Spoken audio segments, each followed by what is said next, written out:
Hello students, कैसे हो आप सभी। स्वागत है आपका लर्न स्टडी चैनल पर। आज हम आपके लिए लेकर आए हैं क्लास 11 हिस्ट्री चैप्टर नंबर 4। इसका नाम है तीन वर्ग।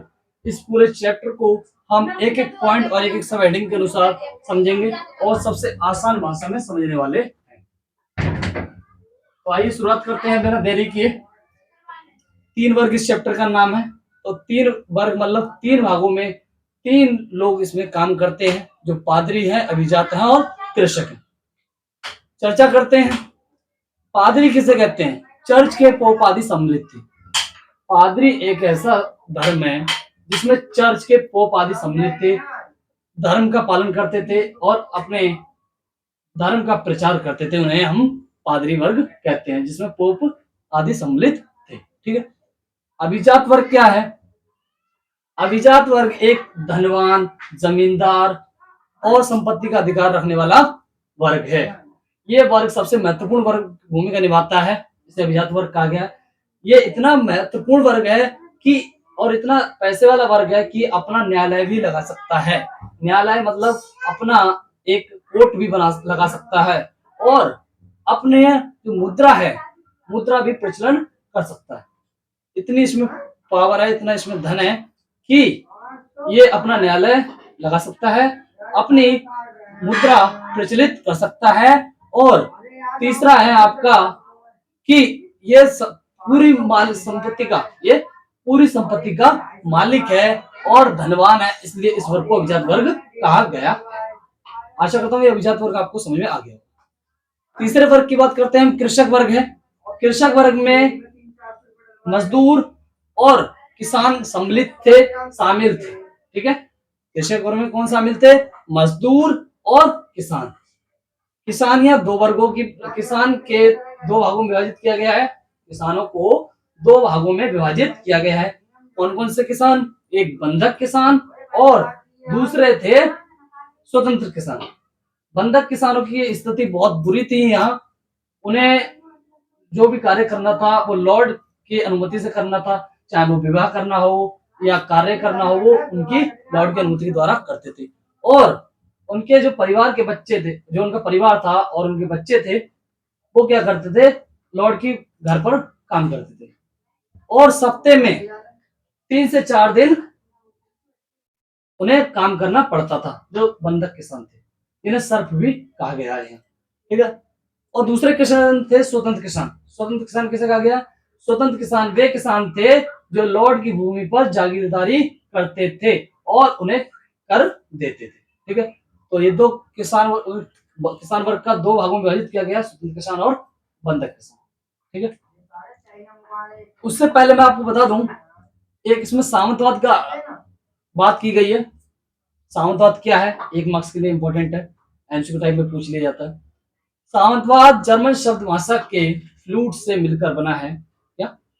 जर्मन भाषा के शब्द फ्यूड से मिलकर बना है, जिसका अर्थ है भूमि का टुकड़ा। ठीक है।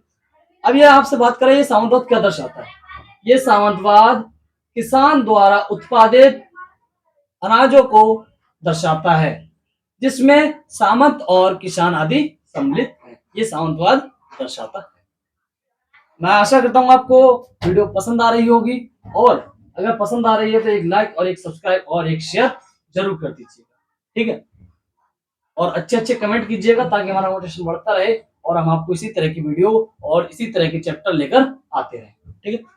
मैं आता हूँ अपने वापस टॉपिक पर और बात करते हैं आगे। बिशप या पादरियों की विशेषताएं।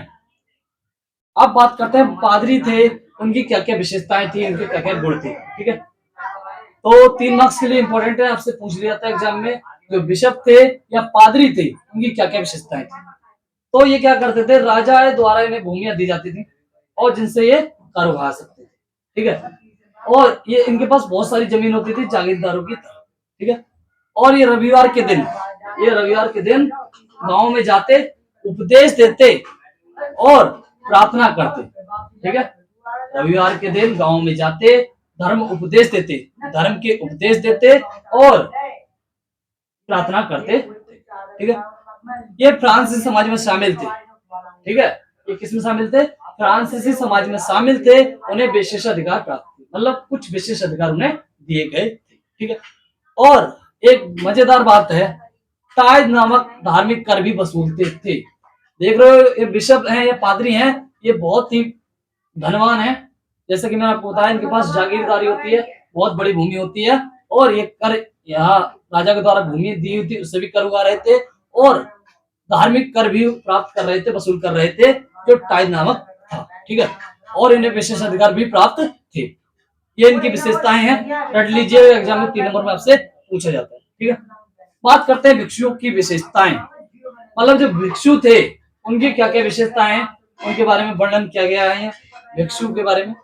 तो जो भिक्षु हैं वो मठों में रहते थे। ठीक है, अब मैं आपको बता दूं, मठों में रहते थे, लेकिन उससे पहले मैं एक आपको इंटरेस्टिंग बात बता दूं जो आपके एग्जाम के लिए इंपॉर्टेंट है। दो विशेष मठ थे। क्या? दो विशेष मठ थे जिनका नाम मैं लिखता हूं, एग्जाम की दृष्टि से इंपॉर्टेंट है। एक है क्लूनी, क्या? क्लूनी मठ। दूसरा है बरगंडी में बेनेडिक्ट डिक्ट। ध्यान रखना, ये दो मठ हैं, बहुत इंपॉर्टेंट हैं, क्लूनी मठ और बेनेडिक्ट मठ। मैं यहां लिख देता हूं फिर से, ताकि शायद आपको नीचे ना दिख रहा हो। क्लूनी और दूसरा है बेनेडिक्ट। क्या? बेनेडिक्ट। याद कर लेना भाई, बेनेडिक्ट है, क्लूनी है, ये इटली में जो क्लूनी है वो बरगंडी में था, एक नाम है जगह का, और जो बेनेडिक्ट है वो इटली में था। ठीक है, इसे सेंट बेनेडिक्ट भी कहा जाता है। और जो क्लूनीबर्ग है वो आपका बैरगंडी में था। कहाँ? बैरगंडी में। ये दो विशेष मठ हैं, इनको याद कर लीजिएगा, एग्जाम में 2 नंबर पूछे जाते हैं। दो विशेष मठों के नाम बताइए, तो आप बताओगे क्लूनी और बेनेडिक्ट। ठीक है, इसलिए मैंने आपको बता दिया, 2 मार्क्स में आपसे पूछ लिया जाता है, इसलिए मैंने आपको बता दिया। कौन कौन से 2 मठ हैं, कमेंट करके बताओ। बेनेडिक्ट और क्लूनी। ठीक है, तो मैंने बताया था भिक्षुओं की विशेषताएं, तो ये मठों में रहते थे। ये मठ आम आदमियों से दूर होते थे। जो भिक्षु थे वो मठों में रहते थे। मठ मतलब एक स्थान है जहां ये रहते थे। ठीक है, और 2 महत्वपूर्ण मठ भी मैंने आपको नाम बताए हैं जो लिखे हुए हैं। ठीक है, लेकिन जो मठ थे ये आम आदमियों से बहुत दूर थे। ठीक है, धर्म प्रचार, और जो भिक्षु थे उनके कुछ कार्य थे, धर्म का प्रचार करना। भिक्षु है तो भाई क्या करेंगे? धर्म का प्रचार करेंगे, व्यायाम करेंगे, शरीर को स्वस्थ रखने के लिए व्यायाम भी करते हैं, अध्ययन कार्य करते थे, ये इनके कार्य थे। ठीक है, स्त्री और पुरुष दोनों भिक्षु बन सकते थे। ठीक है, लेकिन वो शादी नहीं कर सकते थे, ये इनकी विशेषता थी। दूसरी बात, स्त्रियों को नन कहा गया है और पुरुषों को मोंक कहते थे। ठीक है, ये 1 मार्क्स के लिए इंपॉर्टेंट है, स्त्रियों को नन और पुरुषों को मोंक कहते थे। ठीक है, ध्यान रखना। और 5वीं बात बताता हूं मैं आपको भिक्षुओं की, वे एक स्थान से दूसरे स्थान पर जाते, उपदेश देते और दान से अपनी जीविका चलाते थे। एक स्थान से दूसरे स्थान पर जाना और उपदेश, धर्म उपदेश देना, धर्म के बारे में उपदेश देना, और जो दान मिलता था उससे अपना जीवन यापन करते थे और अपना जीवन व्यतीत करते थे। ठीक है, तो ये तो थे भिक्षुओं की विशेषताएं। ठीक है, अब हम बात करते हैं जो यूरोप इतिहास, मतलब जो यूरोप का इतिहास है उसे हमें किन स्रोतों से, किन सोर्सों से पता चला। तो हमें यूरोप इतिहास के बारे में भूस्वामियों के विवरण, मतलब जो वहां के मालिक थे, भूस्वामी थे, उनके जो विवरण है उनसे हमें पता चला है। जन्म मृत्यु विवाह के आलेख में हमें मिले हैं चर्च में। कहा? चर्च में जन्म मृत्यु और विवाह के आलेख मिले हैं। तीसरी और इंटरेस्टिंग बात, गीत, कहानी, कविता त्योहारों का बोध कराते हैं।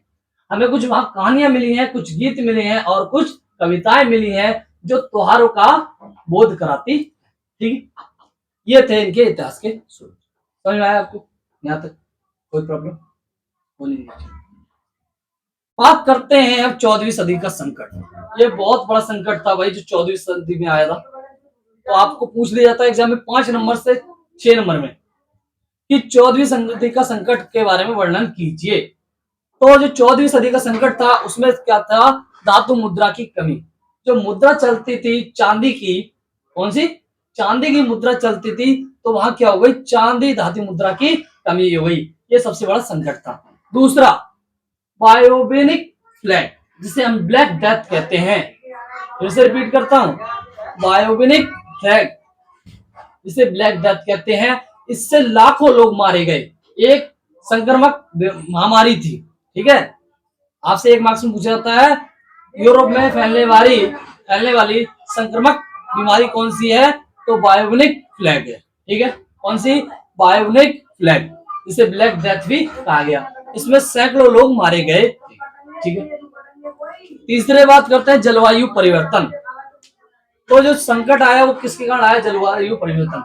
मतलब ठंडी का समय था, लेकिन ठंडी के समय में ही ग्रीष्म ऋतु ने ठंडी शीतकालीन ऋतु का अपना स्थान ले लिया था, ठीक है।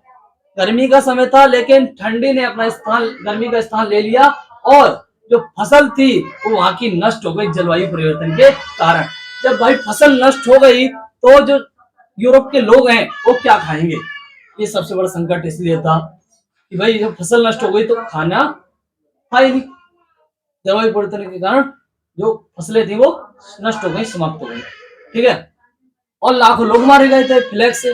और धातु मुद्रा की कमी, जो प्रचलन था, उनकी मुद्रा चलती थी चांदी की, वो भी समाप्त हो गई, ठीक है। पशुओं की संख्या में कमी, जो पशुचारक थे वो गायब हो चुके थे, लुप्त हो चुके थे, जिसके कारण जब पशुचारक गायब हो गए तो पशुओं की संख्या भी कमी आई थी, ठीक है। ये थे हमारे आज के चैप्टर नंबर 4 3 वर्ग का एक सार, पूरा संक्षिप्त शॉर्ट वन शॉर्ट। आशा करता हूँ आपको ये सारा कुछ समझ में आया होगा। ऐसा कोई पॉइंट है जो आपको समझ में ना आया हो तो हमें बताएं, हम आपको जरूर समझाएंगे। आशा करता हूँ आपको वीडियो अच्छी लगी होगी, पसंद आई होगी। एक लाइक कीजिए और एक शेयर कीजिए, एक सब्सक्राइब कीजिए। Thank you for watching.